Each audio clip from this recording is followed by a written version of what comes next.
कुरुक्षेत्र का युद्ध, युद्ध भूमि तलवारों की झंकार, शहीद योद्धाओं की चीख और नियति के विलाप से गूंज रही थी। इस विनाश के बीच पितामह भीष्म लेटे थे।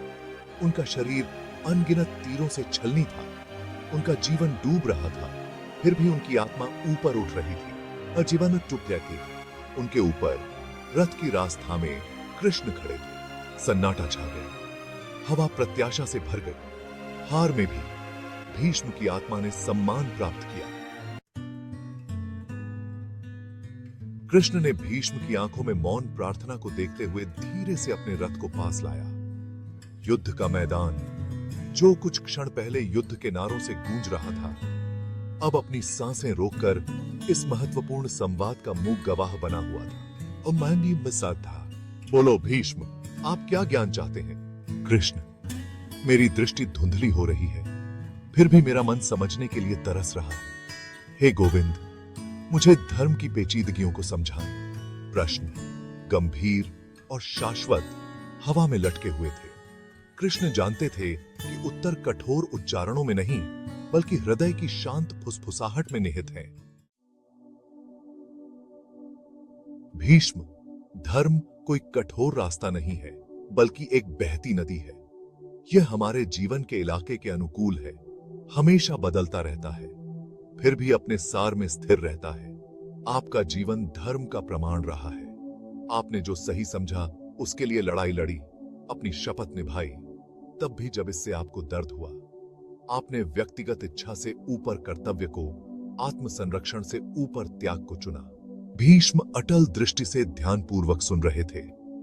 कृष्ण का प्रत्येक शब्द ज्ञान की बूंद था, जो उनकी समझ की प्यास बुझा रहा था। जैसे ही उनके मन ने ज्ञान के दिव्य अमृत को आत्मसात किया, उनके घावों का दर्द फीका पड़ गया। फिर भी धर्म नियमों के प्रति अंधा पालन करने के बारे में नहीं है। यह धार्मिकता के सार, करुणा की भावना, कर्म और अकर्म के बीच संतुलन को समझने के बारे में है। कृष्ण ने अनंत धैर्य के साथ धर्म की जटिलताओं को उजागर किया। उन्होंने कर्म के सूक्ष्म खेल, कर्म और अकर्म के परिणामों, इरादे के महत्व और मुक्ति के अंतिम लक्ष्य के बारे में बात की। भीष्म, आपको इच्छा मृत्यु का वरदान मिला था, अपनी मृत्यु का समय चुनने की शक्ति। फिर भी आपने इस युद्ध में लड़ने के लिए, भाग लेने के लिए चुना, परिणामों को जानते हुए भी। क्यों कृष्ण? मुझे इस तरह के नरसंहार को देखने, इस विनाश में भाग लेने के लिए क्यों बनाया गया? भीष्म, आप इस ब्रह्मांडीय नाटक में एक महत्वपूर्ण साधन थे। आपके द्वारा किए गए विकल्प, हालांकि धर्म द्वारा प्रेरित थे, उनके परिणाम थे, जैसा कि सभी कार्यों के होते हैं।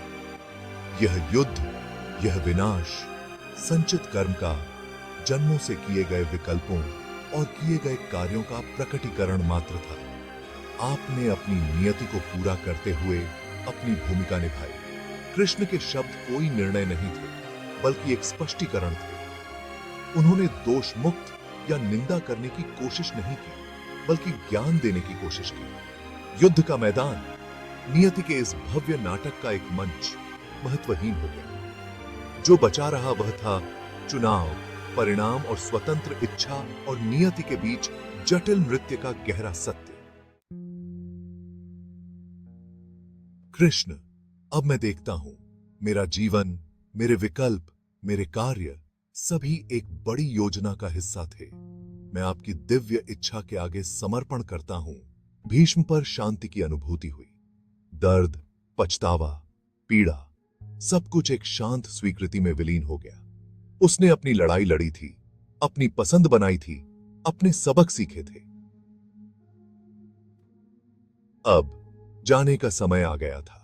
हां भीष्म, दिव्य इच्छा के आगे समर्पण करो। अपने कर्मों के बोझ, अपने अतीत के भार को जाने दो।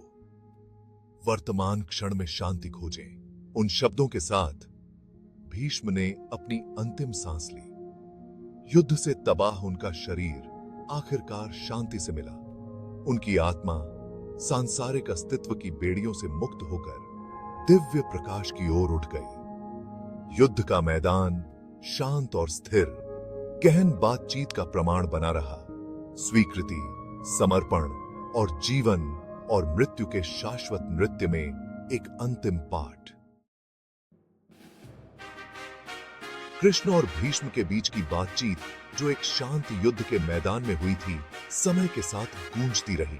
यह ज्ञान की शक्ति, धर्म की जटिलताओं और दिव्य और मानव के बीच गहन संबंध का कालातीत प्रमाण बन गया। महाभारत के इतिहास में दर्ज यह संवाद समय और स्थान की सीमाओं को पार कर गया। इसने आने वाली पीढ़ियों के लिए एक मार्गदर्शक प्रकाश के रूप में काम किया, सांत्वना, ज्ञान और जीवन की जटिलता की गहरी समझ प्रदान की। सदियों से लोगों ने इस बातचीत की ओर रुख किया है, अपनी दुविधाओं के जवाब तलाशे हैं, अपने आंतरिक और बाहरी दोनों तरह के युद्धों में मार्गदर्शन मांगा है। कुरुक्षेत्र का युद्ध किंवदंती बन गया, लेकिन उस बातचीत की गूंज बनी रही।